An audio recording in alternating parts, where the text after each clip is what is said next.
Alright, we're in a 2008 Ford F-150. It's about 65 degrees out right now. We're going to do a 0 to 60 test.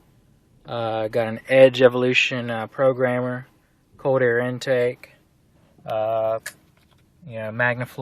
dual exhaust. So we're going to see what we can do. 0 to 60.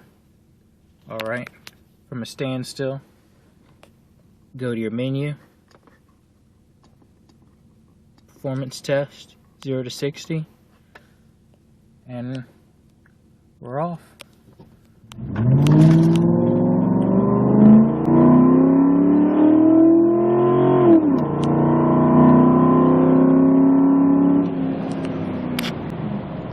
That's it. It was 727, which I think is pretty good.